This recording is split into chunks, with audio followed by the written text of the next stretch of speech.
Hi and welcome back to my channel. Today I'm creating an art journal spread with Distress inks on the background, and I started a new art journal, and the reason is quite simple. I bought this sketchbook from Canson. It's the graduate drawing sketchbook and it's in an A6 format, and I wanted to take this with me on holidays, especially for some time when I cannot carry around a lot.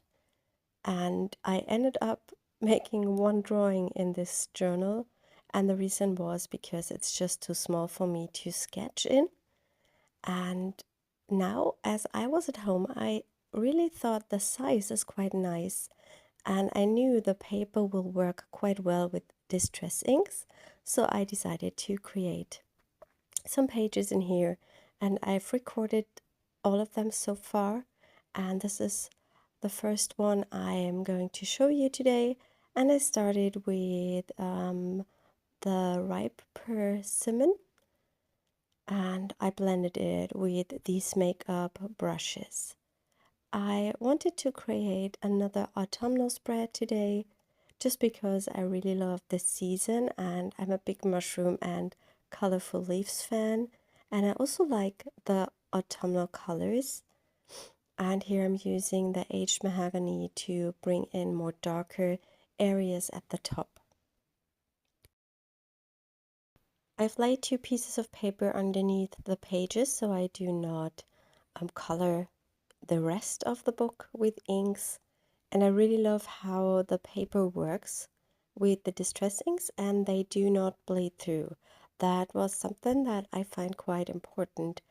In the past, I tried to work in the Royal Talent sketchbook because I also really love this for drawing, but it does not take the distress inks or oxides. That just does not work. It would immediately bleed through, and it's just something yeah, that doesn't work. So I'm really happy that I found this journal. Here you see me stenciling our Sketchy Leaves number 4 stencil, and I'm using peeled paint.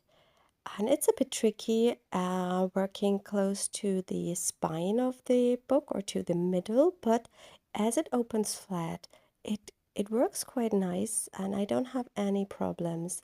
And I really like how these leaves are turning out, although I'm working on top of the red background. But I thought with autumn, if the green is getting a little bit more brown, it's totally okay because it matches the colors of an autumn palette.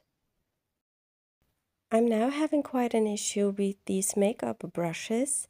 After I did the pages, I decided I have to clean them because they were a little bit contaminated and I didn't have not a clear color anymore. And I thought I could wash those. And I did wash them, but it ended up that now they are even more inky.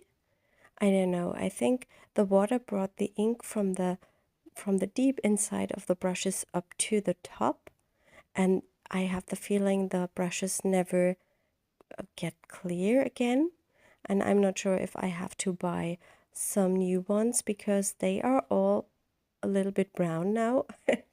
I don't know if I I will be able to work with them in the future. I'm now waiting for them to dry completely and then I will see what's happening. If you have any tips regarding these kind of blending brushes, I'm really happy to hear them. I wanted to add a little bit more texture and I decided to stamp with the Distress Oxide. I think it's worn lipstick because I don't have the ripe persimmon. I hope I'm pronouncing that right. I picked a star stamp, but I think the stars do not turn out very intense. But I didn't want to make them too visible. I just wanted to have some texture. But as these are so light, I decided to go in with the aged mahogany again. And I'm not sure which star stamp I'm using. I have two which are similar, just the one is the bold image and the other is just the outline. and I think it gave me a nice texture. And I picked the oxide because the oxides are opaque and they can be layered up on top of the inks, of the distress inks, because of their pigment part. Yeah, and that's a quite nice technique you can do with a combination of distress inks and oxides. I decided to bring in a little bit more darker stamping with the aged mahogany, and I'm using a postcard stamp from our Mix It Up number 6 stamp set, and I just dipped the stamp a little bit onto the page to get just the hint of the texture. As I'm working on the first pages in this book, the left side is quite thin, and I put a bigger acrylic block underneath so everything lays flat and has a background where I can push against when I do some stamping or stenciling. I now spritz some water onto the background. You might know that distress inks are water reactive, and you get the most amazing results when you use them with water. And I just sprinkled with that distress sprayer over the whole background, and I'm waiting a few seconds to let the ink react, and then I'm going in with a paper towel and I'm just dabbing off the water, and that gives a really lovely texture and interest on the background. I'm adding even more water now because I really loved the result, and there were some areas where I thought it would be nice to have a bit more lighter parts, because you pick up some of the ink that is reacting with the water, and that gives you some highlights. And I really like that variation that brings in contrast, and it just makes a background more interesting.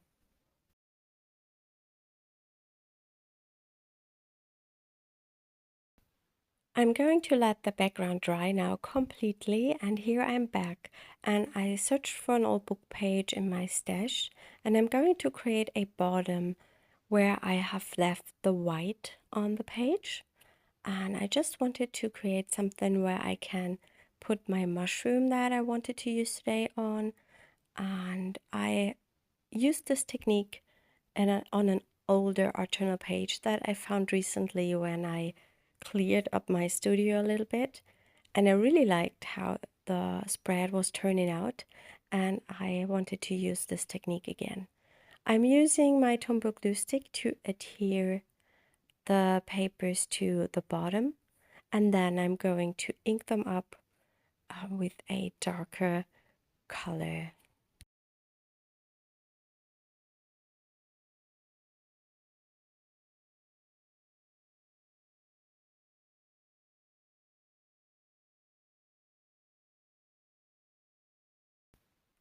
I'm using that peeled paint again.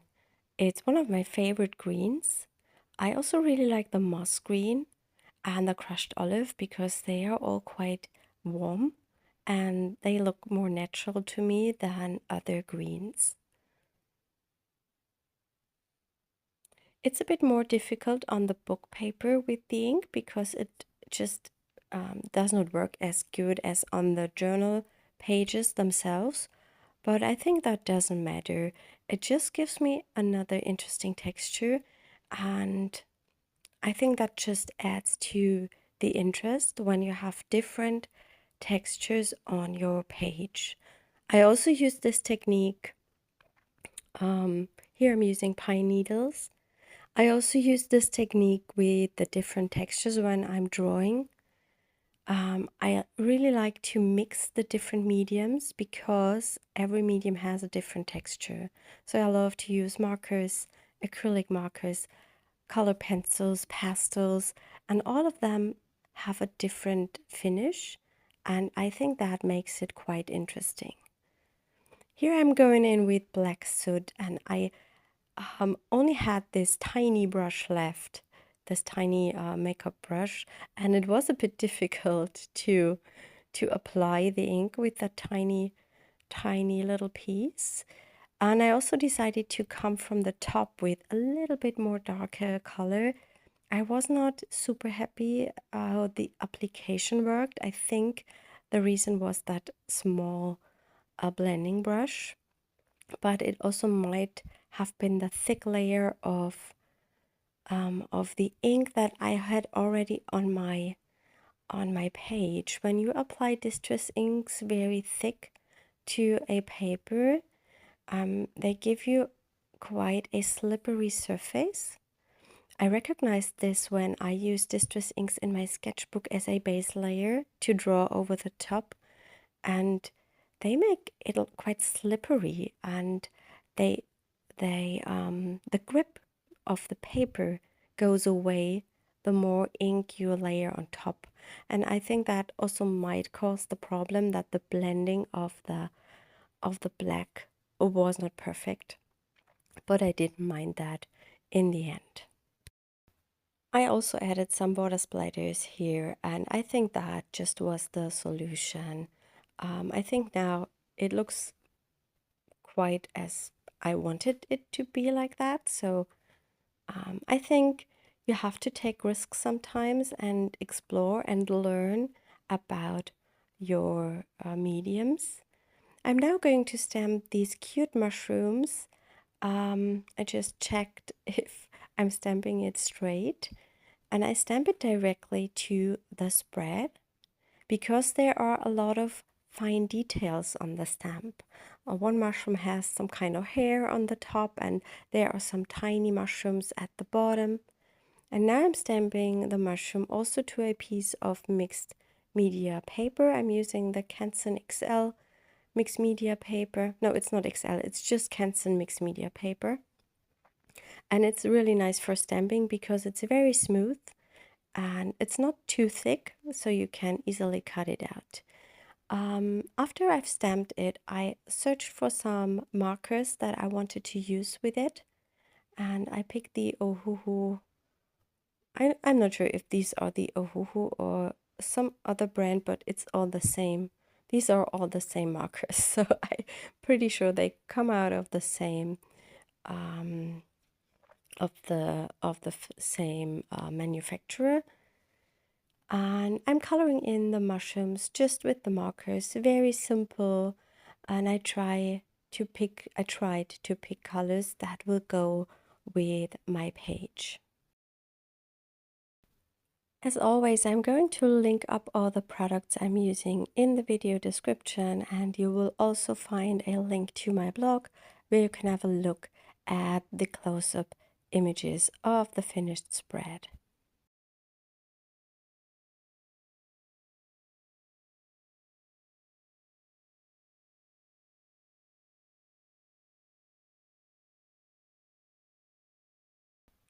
And now I'm cutting out those mushrooms, and I cut them directly on the black outline. I don't leave any space. I cut it directly on the black line, and you will see why I'm doing it soon. I will speed this up again because it just takes some time to cut it out. But remember, cut it directly on the black outline.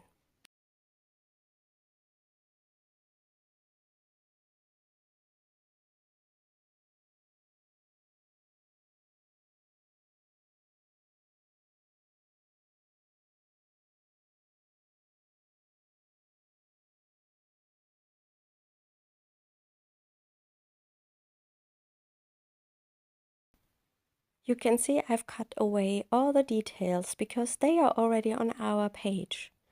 And now I'm going to color the edge of the cutout image with a black marker. Be careful to color from the back, coming from the back side, because you might, I don't know the word in English, but you might slip away and then draw on your image, and then it's important that you draw on the back side accidentally and not on the front. I'm sorry that I'm a little bit off camera, but it was not so easy to color these flimsy edges. But that makes makes it almost invisible later when you glue it onto your page, that the mushrooms are glued onto the page, because you can't see any white edges.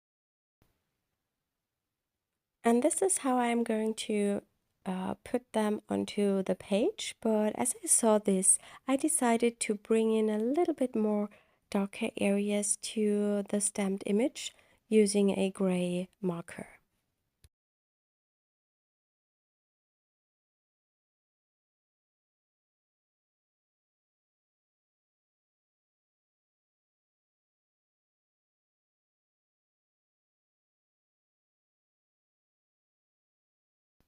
I'm going to use some wet craft glue to adhere the mushrooms, and this is what I did here.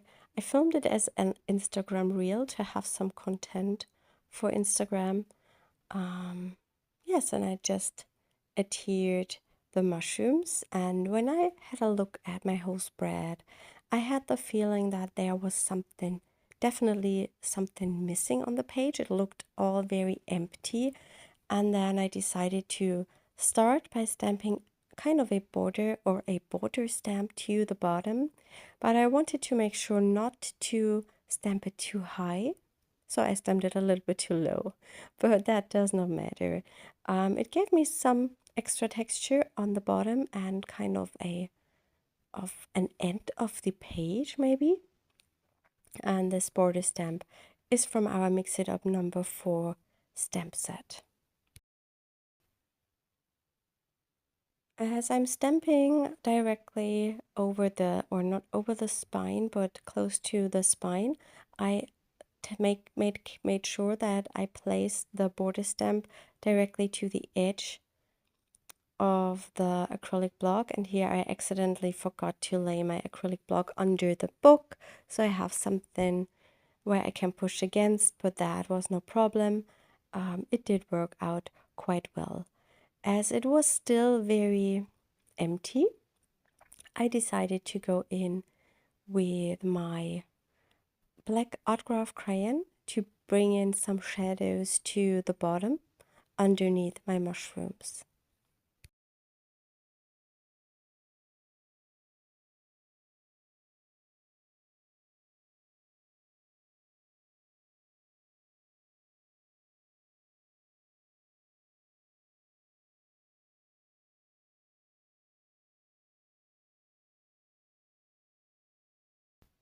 I also used the white Art Graf crayon for some white splatters.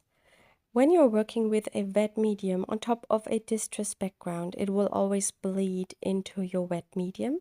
So I decided to heat set the splatters, so the chance that the background bleeds in is not as big and it does not have so much time. So I made sure that I keep the splatters as light as possible. So I think, I am not sure if you can use any medium to create splatters on top of distress inks without getting them bleed into. You maybe can use the distress microglaze and cover the background to make it permanent. Then it will not bleed onto the top because it gives you a waxy finish. But I didn't want to do that just because I didn't want to cover the whole spread with the wax. Here I have stamped a sentiment from our Mixed Sentiments #1, and I adhered them to the left side, but it was still something missing, and then I decided to come back in with that stencil again and add some green leaves underneath the sentiment, and I wanted to turn the stencil around so I got them in the other direction than I had them before, but then I had to make sure to clean my stencil so I would not mess up the page, because the distress inks will not dry on the stencil. You have to remove them. I picked the pine needles color again because I already had it on the page, and it also is a bit similar to the green I've used on the mushrooms, and so I think that would just go nice with the whole spread.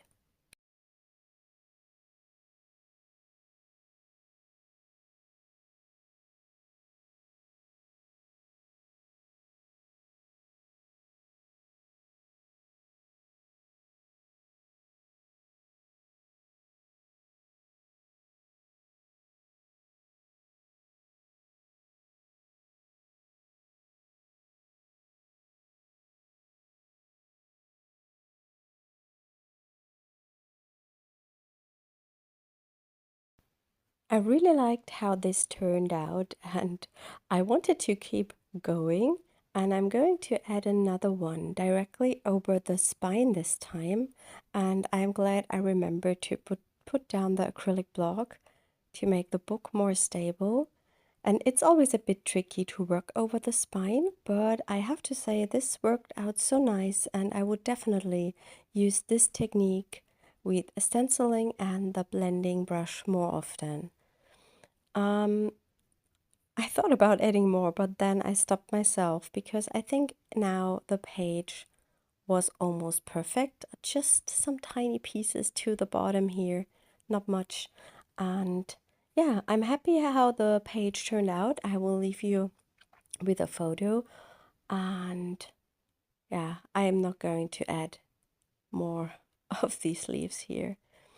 I hope you enjoyed this video today, and I hope we will see us next time. Bye!